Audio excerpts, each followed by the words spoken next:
tahu nggak. Tapi bentar dulu. Ada gurunya ya, udah ada ibunya ya guys. Belum ada namanya doang. Masih off cam ya, masih off cam. Ya udah, J sama Andra, gue mau cerita, tahu nggak sih? Gue baru divaksin. Lo tahu nggak gue vaksin Sama apa? gue juga udah. Vaksin apa emang?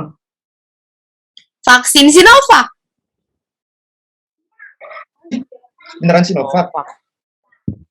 Iya, benar. Masa gue bohong? Bang nggak tahu. Kasih tahu coba aja.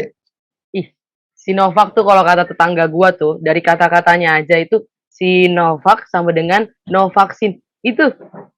Coba kok dibalik. Bohong banget. Kata siapa tetangga lu yang mana? Namanya siapa? Ada tetangga gua, kan kita beda rumah. Jadi ada tetangga gua di sini, katanya bilang kalau Sinovac itu no vaksin. Jadi sama aja kayak nggak ada apa-apa. Cuma ibaratnya kayak syarat Balik. aja syarat. Jadi maksudnya air doang gitu? Ya nggak air juga sih, tapi ya pokoknya gitulah Sinovac no vaksin. Enggak, tapi kayaknya enggak deh. Itu salah, tetangga lu salah, Jelita. Enggak mungkin vaksin ada yang enggak bener. Semua bener lah yang dikasih pemerintah. Andra kasih tahu. Lu cuma nggak tahu dari mana asalnya Sinovac. Tahu dari Cina kan? Tuh. COVID emang dari mana? Dari Cina. Corona. Tuh. Konspirasi Cina itu. Betul. Iya juga sih ya, tapi enggak, Ndra, lu juga udah terpapar hoax tuh hoax. Masa emang kenapa kalau dia dari sumbernya dari Cina, terus vaksinnya dari Cina, emang nggak boleh? Tapi kan teh ya, namanya sakitnya dari Cina. Tahu. Terus penangkalnya juga dari Cina. Dia lagi jualan. Jualan apa? Pemerintah tuh nggak jualan, dan Cina juga nggak jualan. Dia emang menemukan penawar corona itu. Kenapa sih kalian jahat banget mikirnya deh? Ini bukan hoax, cuman ya gue sih taunya begitu. Karena kita berdua vaksinnya bukan Sinovac, Kendra. Sombong banget. Emang lu vaksin apa sih? Ada ibunya. Halo, selamat pagi anak-anak. Pagi, Bu. Pagi, Bu. Kok langsung sepi? Tadi kayaknya sebelum saya masuk rame banget. Tadi ngomongin apa nih? Ngomongin ini, Bu, vaksin. Kata Jelita sama kata Andra, vaksin Sinovac itu nggak bener, Bu. Waduh, bener. Itu hoax. Ini hoax. Lu yang hoax tuh. Tuh, Bu, dia yang terkena hoax kan, Bu? Itu yang hoax. Emang kenapa bisa disebut hoax tuh? Emang Sinovac kenapa? Sinovac kalau kata tetangga saya izin masuk ya, Bu. Sinovac kalau kata tetangga saya itu no vaksin, Bu. Soalnya kan dari kata-katanya Sinovac no vaksin. Nah. Oh, berarti dibalikin gitu ya, Jelita ya? Iya, Bu. Iya, gimana Muhammad Alif? Jadi tuh saya mau nanya, Bu, penyebutan sebenarnya tuh hoax atau hoax sih, Bu? Oke, pertanyaan yang bagus. Muhammad Alif, jadi sebenarnya penyebutannya itu hoax, tapi emang beberapa orang sampai sekarang masih ada yang nyebutnya itu hoax. Nah, sebenarnya pas banget nih, hari ini kita ada topik yang menarik. Kita hari ini bakal belajar tentang hoax nih. Berhubung tadi juga kalian semua udah membahas sedikit tentang hoax, mungkin di sini Ibu mau nanya sih, selain tadi yang dipaparkan oleh Jelita, kira-kira kenapa tuh? Kok Sinovac bisa dibilang sebagai hoax? Maksudnya itu apakah Sinovac itu vaksin palsu atau gimana? Saya nggak bilang itu hoax, Bu. Yang bilang itu hoax si Rute, Bu. Kalau pernyataan saya itu hoax. Oh, jadi tapi emang bener hoax kan, Bu? Nih ya, Bu, saya jelasin. Jadi tadi kata Jelita sama Andra, vaksin Sinovac itu nggak benar, Bu. Jadi dia bukan vaksin, tapi cuma ya zat biasa aja gitu, Bu. Cuma sebagai persyaratan. Masa itu katanya gitu, Bu? Berarti kan dia udah terkena hoax kan, Bu? Oke. Emang kalau menurut kalian tuh hoax itu sebenarnya apa sih? Coba Ibu mau nanya, coba dari Muhammad Alif dulu. Hoax itu sebenarnya apa sih? Hoax tuh menurut saya, Bu, itu informasi yang nggak sesuai fakta sebenarnya, Bu. Jadi ya menyelempeng lah dari kejadian sebenarnya gitu sih, Bu. Oke, bagus. Kalau menurut Rute, hoax itu apa? Kalau menurut saya hoax itu berita palsu yang dibuat seakan-akan benar sih, Bu. Oke. Kalau menurut Jelita? Berita bohong, Bu. berita bohong. Oke, bagus. Sebenarnya dari kalian semua nggak ada yang salah. Bener, kalau hoax itu berita palsu, berita bohong, informasi palsu, atau yang belum dipastikan. Karena kalau kita merujuk sendiri kepada KBBI, sebenarnya hoax itu mengandung makna berita bohong dan berita tidak bersumber. Salah satu ahli yang bisa kita ambil di sini ada Silverman. Dia mengemukakan pada tahun 2015, hoax itu adalah rangkaian informasi yang memang sengaja disesatkan. Dan selain itu, dia juga dijual sebagai kebenaran. Dan yang menariknya di sini harus digarisbawahi bahwa hoax itu bukan sekedar misleading atau menyesatkan nih anak-anak, tapi informasi dalam fake news yang tidak memiliki landasan faktual itu juga seolah-olah disajikan sebagai sebuah rangkaian fakta sehingga orang-orang itu percaya. Di Indonesia sendiri, jenis hoax yang paling sering diterima itu adalah masalah sosial politik, yaitu sekitar 91,8%, masalah SARA sebesar 88,6%, kesehatan sebesar 41%, dan sisanya ada seperti penipuan, iptek, berita duka, candaan, dan bencana alam. Nah, tapi Ibu mau nanya lagi nih, sebenarnya kenapa sih hoax itu bisa muncul? Coba kalau dari kalian semua, kenapa kira-kira? Dari saya Bu, coba Bu. Oke, gimana Jalita? Kalau hoax menurut saya kenapa bisa muncul ya karena perkembangan media sekarang Bu. Perkembangan media sekarang sangat mudah untuk dipakai oleh anak-anak Bu. Jadi mereka hanya menerima suatu berita atau kabar mentah-mentah Bu tanpa dia tahu itu benar apa enggak. Ya mungkin kalau di sini kasusnya ya contohnya saya Bu. Oke, wah kamu udah mengevaluasi diri sendiri ya. Bagus. Kalau dari yang lain gimana? Coba dari Ruth, mungkin kenapa tuh hoax bisa timbul sih? Oke Bu, saya mau coba jawab. Kalau menurut saya, kenapa bisa ada hoax timbul? Karena masyarakat kurang banyak membaca sih Bu. Terus kalau udah nerima informasi, ya udah ditelan mentah-mentah aja, nggak mau cari kebenarannya, nggak mau diverifikasi sumbernya, kayak gitu sih Bu. Langsung percaya aja gitu sama informasi yang didapat. Oke, bagus. Bener. Sekali lagi, kalian semua benar. Tadi beberapa itu ada yang Ibu coba tampung. Yang pertama media dan juga kurang membaca ya. Ya betul. Hoax itu muncul karena lemahnya berbagai macam faktor. Salah satunya tadi udah disebutin sama Ruth Elfrita, yaitu kurang membaca, kurang verifikasi. Dengan makna masyarakat kita ini masih kurang di faktor-faktor vital seperti pendidikan. Tapi perlu kita garis bawahi juga kalau sebenarnya faktor ekonomi dan jurnalisme itu juga mengambil peran penting dalam penyebaran hoax ini. Seharusnya kalau misalkan masyarakat kita lebih melek dengan jurnalisme dan literasi, mereka seharusnya lebih terhindarkan dari hoax. Terus juga Ibu mau nanya nih, kalian tahu nggak sih sebenarnya kalangan mana yang sebenarnya itu paling rentan untuk terkena hoax? Kira-kira kalangan siapa? Coba ini kayaknya Rute udah semangat banget buat menjawab. Coba dari kalangan mana? Saya mau jawab. Kalau menurut saya boleh. Kalangan mana ya? Kalangan ibu-ibu atau bapak-bapak yang di grup WhatsApp tuh Bu, grup WhatsApp keluarga. Itu tuh gampang banget terpapar hoax Bu. Karena apa? Mereka tuh biasanya cuma forward chat aja gitu. Padahal dia nggak tahu isi chatnya itu apa aja semua. Bahkan ada beberapa ibu-ibu atau bapak-bapak yang ya udah asal dia lihat headline-nya bagus, terus langsung di-share gitu ke grup-grup lainnya tanpa dia tahu sumber aslinya dari mana, terus makna chat itu apa, kayak gitu sih Bu menurut saya. Betul banget sih. Kayaknya Rute ini sangat pengalaman ya. Iya, Muhammad Alif silakan. Ya Bu, saya sempat baca riset dari New York University, Princeton University itu mengenai penyebaran hoax di Amerika Serikat ya Bu, pada saat pemilu 2016 khususnya. Terus mereka tuh mengambil platform di Facebook. Nah hasilnya tuh memang usia 65 tahun ke atas itu angkanya mencapai 11% Bu. Oke, bagus banget Muhammad Alif. Mungkin dari Jelita ada tambahan? Ya, saya balik contoh ke saya lagi Bu. Mungkin saya kalangan seperti saya, remaja, anak-anak SMA, SMP, SD mungkin yang sekarang juga di tengah pandemi ini masih membutuhkan sekali online kan Bu, HP yang dipegang anak-anak, sehingga kalau pelajaran yang mereka kurang ketahui nyari di internet, terus muncullah pop-up iklan, berita-berita yang mengarah ke hoax. Jadi mereka hanya menelan mentah-mentah Bu, Apalagi sekarang belum ada lagi pendidikan yang lebih mapan untuk bagaimana anak-anak bisa memilah-milah berita yang baik sih, Bu. Oke, bagus banget anak-anak. Ya, jadi sebenarnya ada satu fakta menarik nih tentang kalangan yang rentan sekali hoax. Di sini kita melihat studi kasus di Indonesia sendiri. Ini sempat dipaparkan oleh Setyaja Eko Nugroho. Beliau itu adalah Ketua Masyarakat Indonesia Anti Hoax.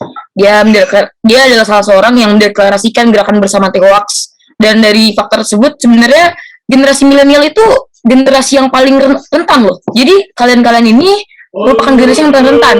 Selanjutnya juga disusul dengan kalangan menengah bawah yang maksudnya di sini mereka mendapatkan literasi dan pendidikan yang rendah. Jadi sebenarnya itu apa ya? Suatu yang harus kita garis bawahi dan kita waspada juga gitu. Kita menganggap kalau kita ini bukan golongan, teman-teman ini bukan golongan rentan, tapi nyatanya golongan rentan itu adalah milenial itu sendiri. Kayak gitu nih teman-teman. Tapi kalau ibu boleh tahu, sebenarnya hoax di Indonesia sendiri yang pernah teman-teman dengar apa sih? Yang terbesar gitu atau gimana tuh coba? Mungkin ada yang bisa sharing-sharing? Saya, Bu, coba, Bu. Ya, coba gimana Jelita? Ini maksudnya Ibu contoh hoaxnya ya, Bu ya? Ya, betul. Saya contoh hoaxnya yang ini, Bu, yang anak kecil katanya dibully di daerah. Itu saya lupa, kurang paham daerahnya. Dan sampai perhatiannya itu udah sampai ke artis-artis, selebriti, hingga sampai buka open donasi untuk membantu, Bu. Padahal sebenarnya setelah diselidiki itu semua hoax, Bu. Dia bukan dibully. Oke. Oh, yang sempat viral itu ya Jelita ya? Iya, Bu. Benar. Ya, benar. Itu adalah salah satu contoh hoax. Ada lagi nih sebenarnya dari Kementerian Komunikasi dan Informatika. Sebenarnya mereka sempat mengeluarkan rilis terkait 10 konten hoax atau berita bohong yang paling berdampak ke Indonesia. Salah satunya itu ada terkait penganiayaan Ratna Sarumpait. Anak-anak tahu di sini Ratna Sarumpait siapa? Tahu, Ya. Bu, tahu. Mertuanya Rio Dewanto kan, Bu? Yang artis. Iya, betul. Oke, kayaknya udah hatam banget ya. Iya, jadi sebenarnya kalau buat Indonesia itu salah satu hoax yang sangat menarik ya, karena itu benar-benar terdaftar nih sebagai salah satu kebohongan yang sangat booming di Indonesia pada tahun 2018 silam. Nah, yang perlu teman-teman tahu, berangkat dari situ sebenarnya dari Indonesia sendiri, di Indonesia sekarang kita udah ada nih peraturan guna melindungi masyarakat, bukan melindungi, kita mengurangi celah-celah yang bisa dimasuki oleh hoax dengan hadirnya UU ITE. Coba teman-teman di sini pernah dengar gak yang namanya UU ITE? Pernah, Bu, tapi nggak tahu maksudnya apa. Ya, jadi UU ITE itu adalah singkatan dari Undang-Undang Informasi dan Transaksi Elektronik, di mana dalam salah satu pasalnya yaitu pasal 28 ayat 1 Undang-Undang Nomor 11 tahun 2008 itu melarang bahwasanya setiap orang yang dengan sengaja atau dengan tanpa hak menyebarkan berita bohong dan menyesatkan yang mengakibatkan kerugian konsumen dalam transaksi elektronik itu akan mendapatkan sanksi. Jadi dalam perilaku hoax di masa-masa ini, undang-undang ini adalah salah satu amang kita lah, garda depan kita dalam upaya kita untuk mengurangi hoax-hoax yang ada di Indonesia. Seperti itu. Nah, pertanyaan lagi, kenapa sih emang kok hoax harus kita kurangi, harus kita kita kurangi lah. Coba kalau menurut teman-teman, kenapa hoax itu harus kita kurangi? Emang dampaknya dari hoax itu apa sih?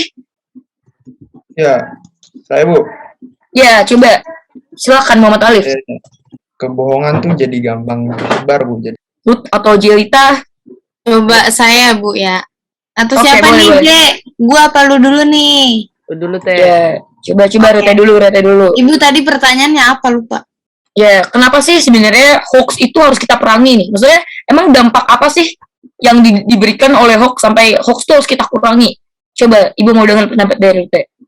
Oke, kalau menurut saya, Bu, kenapa sih dampak dari hoax nih apa ya? Kalau menurut saya pembodohan sih, Bu. Jadi Pembodohan. ya, yang tadinya harusnya kita dapat informasi yang benar, tapi kita jadi dapat informasi yang nggak benar. Bahkan kita mempercayai informasi yang nggak benar itu. Dan lebih bahayanya lagi, kita ngasih sharing lagi informasi yang nggak benar itu ke keluarga atau teman sekitar kita, Bu. Jadi satu pembodohan dan menurut saya sih apa ya, pembunuhan karakter juga sih Bu, yang tadinya kita udah percaya sama informasi yang nggak benar, tapi terpengaruh sama teman-teman atau keluarga kita yang ngasih informasi yang nggak benar ke kita. Jadi kan kalau makin banyak informasi yang kita dapat dan walau itu salah, jadi kita pasti agak-agak terpengaruh lebih banyak informasi yang tidak benar gitu Bu. Jadi kita jadi jatuhnya lebih percaya sama informasi yang lebih banyak padahal itu nggak benar. Itu sih Bu. Oke, bagus banget Tute. Bagus. Mungkin dari Jelita ada tambahan atau udah cukup? Saya Bu, saya mau nambahin Bu. Silakan. Pertama saya setuju sama Rute Bu kalau ada pembunuhan karakter di sana. Yang kedua akan terjadinya trust issue Bu. Jadi rasa kita untuk percaya sama orang semakin sedikit Bu. Ada krisis kepercayaan di situ Bu. Jadi contohnya saya Bu, kalau kan saya tahu Sinovac sama dengan Novaksin dari tetangga saya Bu. Tapi setelah saya pikir-pikir, hoax itu kan butuh data ataupun butuh kepastian secara konkret kan Bu.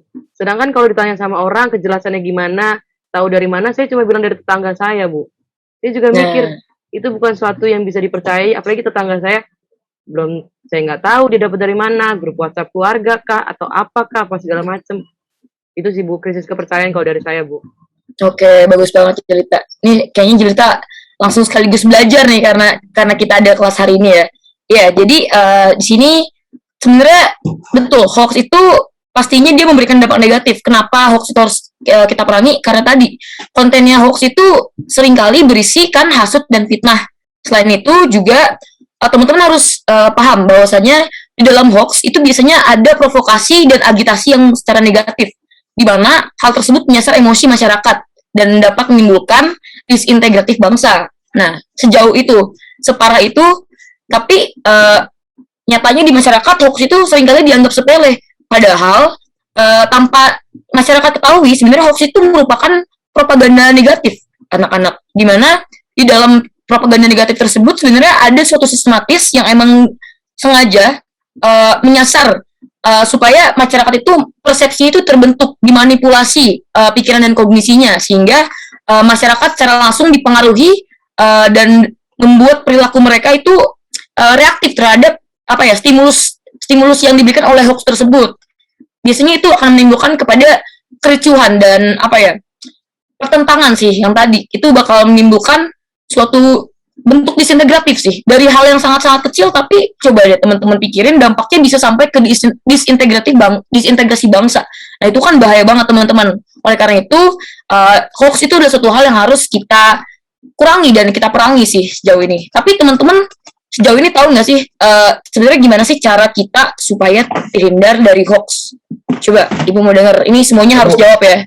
Ya, coba Muhammad Alif dulu. Harus hati-hati sama clickbait gitu. Clickbait. Oke. Melebih-lebihkan dari inti beritanya.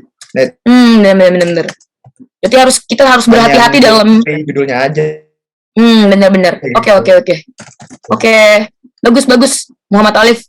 Mungkin dari teman-teman yang lain ada yang mau menambahkan? Bu, saya mau nambahin. Siapa dulu, J? Rute dulu, Bu.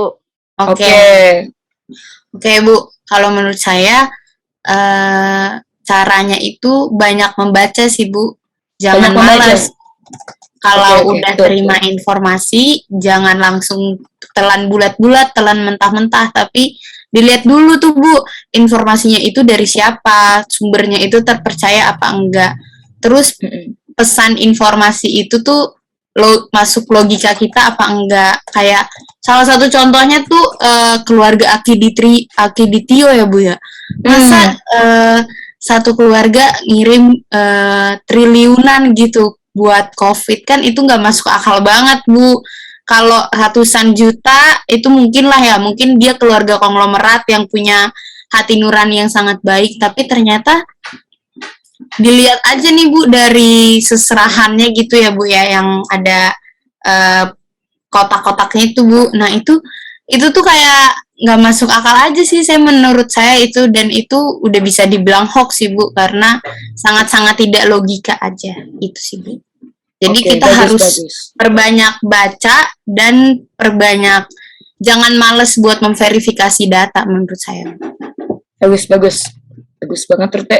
Mungkin dari Jelita sebagai masih anak SMA nih Bu, Saya coba melawan dengan humor aja kali Bu ya. Mungkin maksudnya di sini humornya itu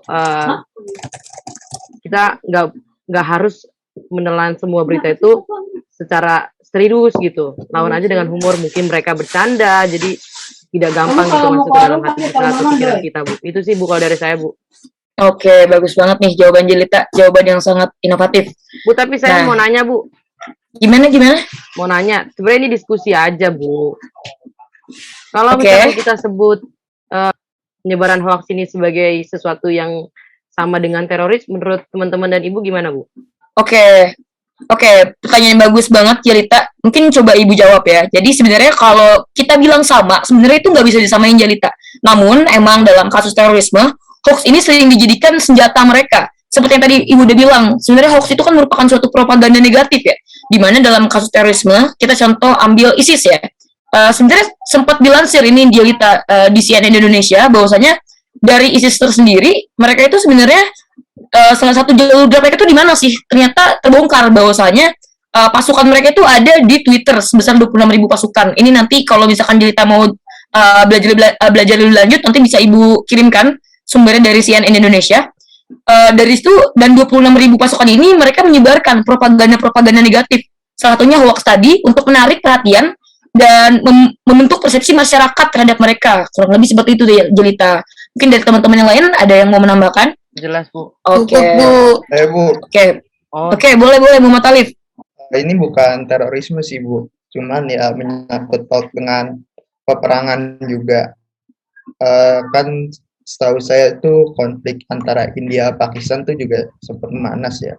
Nah, sempat saya baca berita ada hoax menyebar di media berita India itu yang mengabarkan Pakistan tuh mengintervensi dengan menggunakan info juga kan Bu, jadi bisa bahaya juga untuk keamanan perdamaian dunia juga Bu, seperti itu Bu.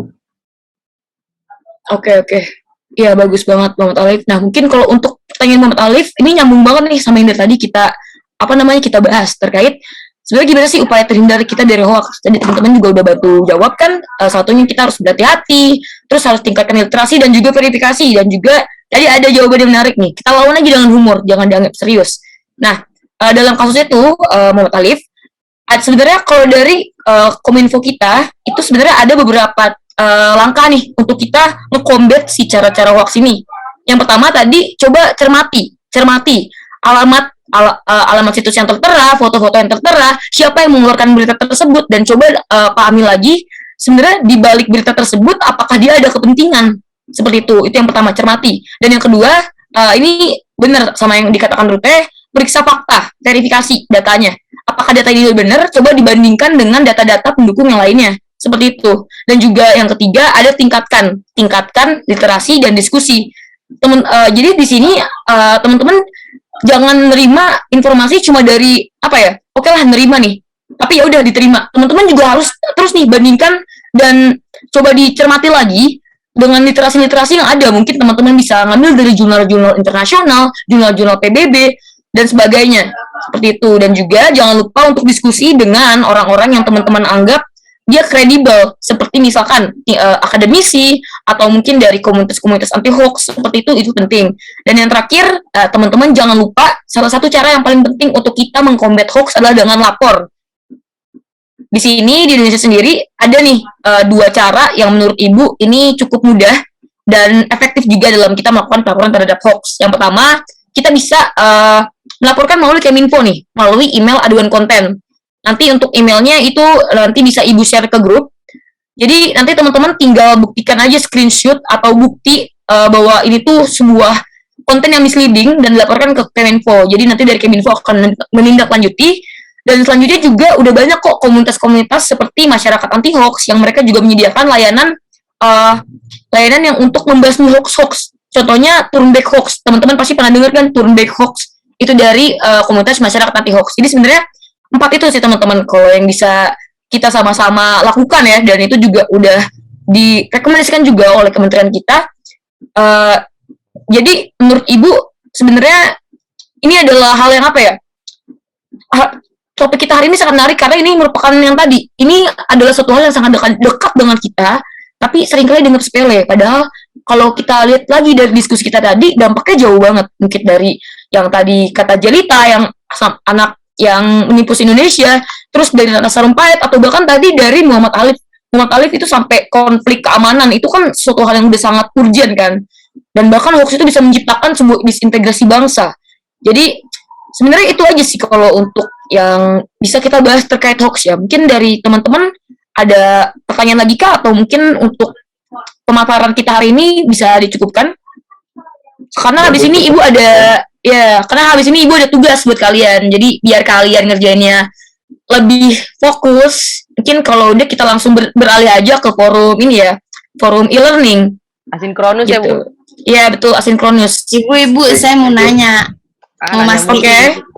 Oke, boleh. Berarti hoax itu nggak cuma berita bohong ya Bu, tapi ada propaganda negatif yang ada segelintir kepentingan masuk di dalamnya ya Bu ya berarti? Iya betul. Betul banget Rute. Jadi bukan sekedar berita bohong, tapi juga bisa diselipkan oleh kepentingan-kepentingan. Jadi jatuhnya itu sebenarnya hoax itu sebagai alat yang ditunggangi. Kurang lebih seperti itu sih Rute. Makanya kita harus benar-benar kritis nih. Kita harus skeptis ketika kita melihat berita. Ini siapa nih yang membuat? Apakah ada kepentingan di baliknya seperti itu Rute? Mungkin dari teman-teman yang lain masih ada pertanyaan lagi atau mau menambahkan? Udah Bu. Oke, berarti sebentar ya, kita screenshot sebentar ya, ini buat keperluan ibu di administrasi. Oke, ya senyum ya teman-teman. 1, 2, 3. Oke, udah. Ya, makasih banyak. Jangan lupa dikerjain tugasnya.